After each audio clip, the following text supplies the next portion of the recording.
my name is Viviana, and today we're going to be learning past modules. Now with past modules, we're going to be focusing on two things, some things that you've already heard of, should and have, right? We've heard should when we give advice, right, or when we give suggestions, and have as our auxiliary, right, for present time. So what are these, or what are the words that we're looking at? There's going to be two key terms that we're going to be focusing on. We're going to focus on should have. Now, when do we use should have when we're using past modules? When we're going to use this term, we're going to use it as when we are talking about regrets. Now, what are regrets? What is this word?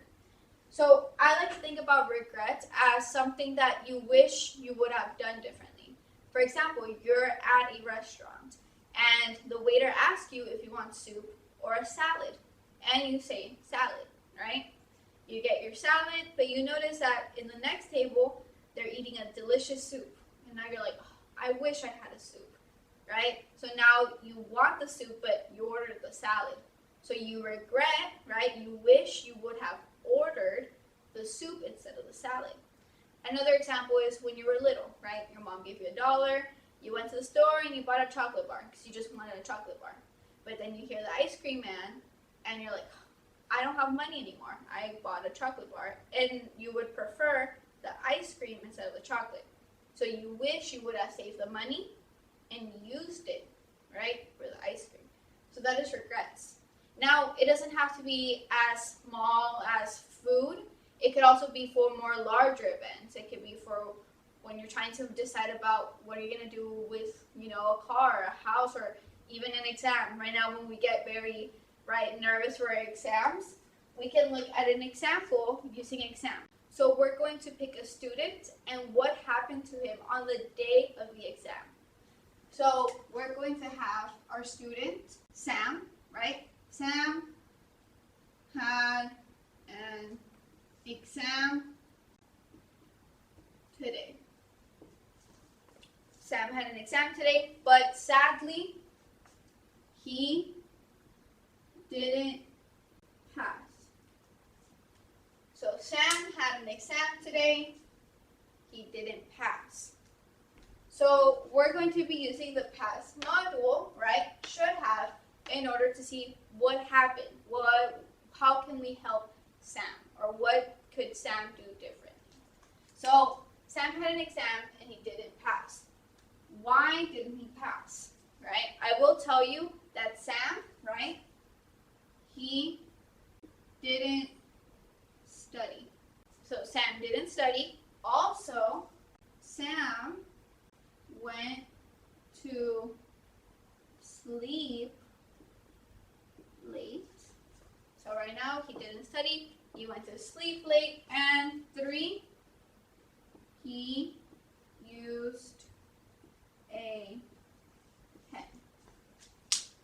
So these were the 3 things that possibly made Sam not pass this exam.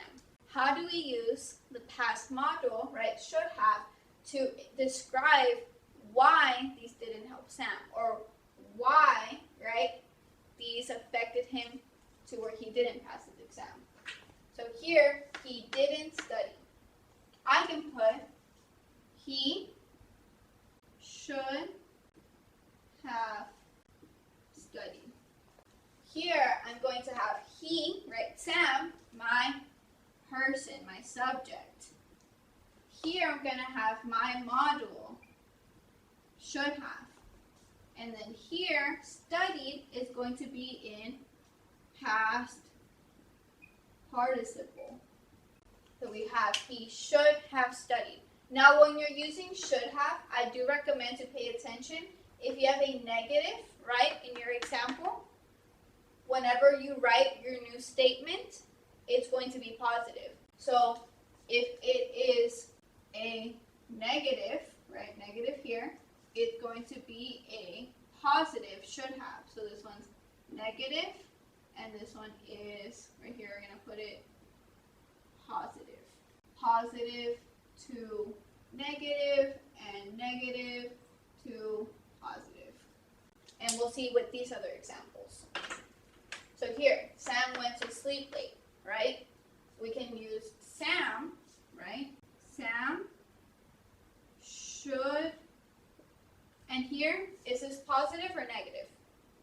This is positive, right? So if it's positive, this, right, my should have should be shouldn't. Sam shouldn't have played video games late. Here, I have a negative statement. Sam, which is my subject or my person. Here I have my modal, but negative. So here, modal, but this time it is negative because here we had a positive statement. So this one should be negative. We have play, right, our past participle. And video games, late is our object. So now, let's look at the last one. He used a pen. This is positive, right? Because it is positive, that means it's going to have to be negative. See how here this was negative? So this one is positive.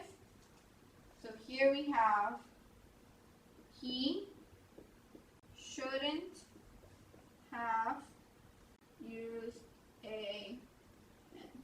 Here we have he, which is our person. We have our module, right?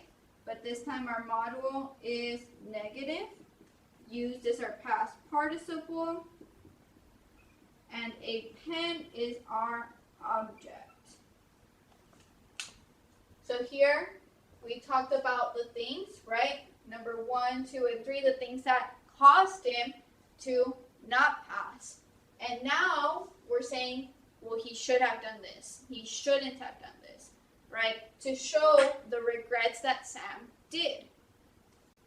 Hopefully that was helpful for you. If you have any comments or questions, you can always contact us. And I hope to see you soon in class. Thank you.